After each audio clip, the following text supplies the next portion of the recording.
This is Esther Park, and I will be having a presentation about a lab I have done. First, I will have a quick introduction of this video, then talk about important physics concepts that will be used throughout the video. Also, I will build an experimental and computational models and compare those two models. After, I will talk about possible sources of error and answer questions on what if and what does it mean. The purpose of this lab is to measure an object's motion from being dropped at rest and compare an experimental model with computational models and identify possible sources of error. The main concept introduced in this lab is Newton's second law of motion. According to Newton's second law of motion, the acceleration of an object is directly proportional to the net force acting on it. When the object has terminal velocity, then the net force is zero, meaning that the acceleration of an object is zero. In other words, the change in velocity is zero, so the object is expected to move at constant velocity. There are three main formulas that were used in this lab. The first one is the velocity update formula using Newton's second law of motion, and the second one is the position update formula. With the velocity update formula, the change in velocity will be calculated, which will be used in the position update formula to predict the position. And the last formula used is the drag force formula to calculate the drag force of an object during motion. I used an experimental model to see how real-life situations work and the possible errors inside. Also, I used computational models to consider the ideal situation and make comparison with the real-life experiment we did.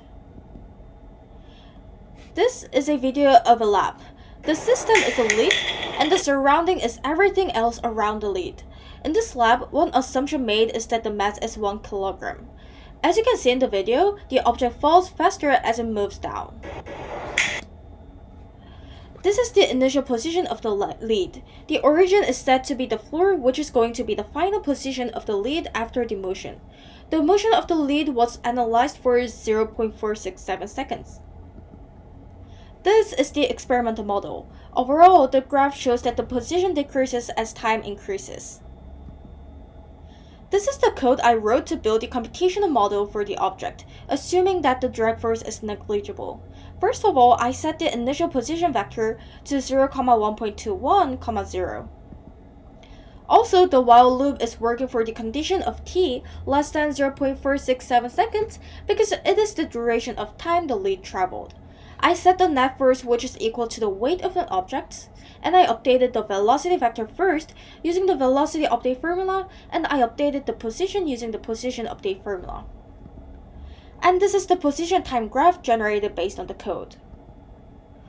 One similarity of the observed and computational position time graph is the position decreases with time, and one difference between the graphs is that there is a slight gap in values because the drag force is assumed to be negligible in the computational model, but in real life, air resistance exists. This is the code I wrote to build the computational model for the object, assuming that the drag force is present. I set the proportionality constant to 0.3. Also, I initialized the drag variable, which represents the drag force. The drag force was calculated using the drag force formula. Therefore, the net force in this case is the sum of the weight and the drag force. Other than these, everything is the same. This is the position time graph generated based on the code. Two similarities of the observed and computational position time graph is that position decreases with time, and they both consider drag force in the graph. However, one difference between the graphs is that proportionality constant is assumed to be unchanged throughout the motion for the computational model, but it is in fact it changes throughout the motion as the reference area changes due to the spinning. This is the position time graph for all three models. There are two possible sources of error. First, the lead spin as it dropped. The drag force is dependent on the reference area of the object. As the lead spins in the air, the reference area changes, so the value of B changes. This could result in the random error. The second error is that the observed graph is drawn based on the change in motion of point mass.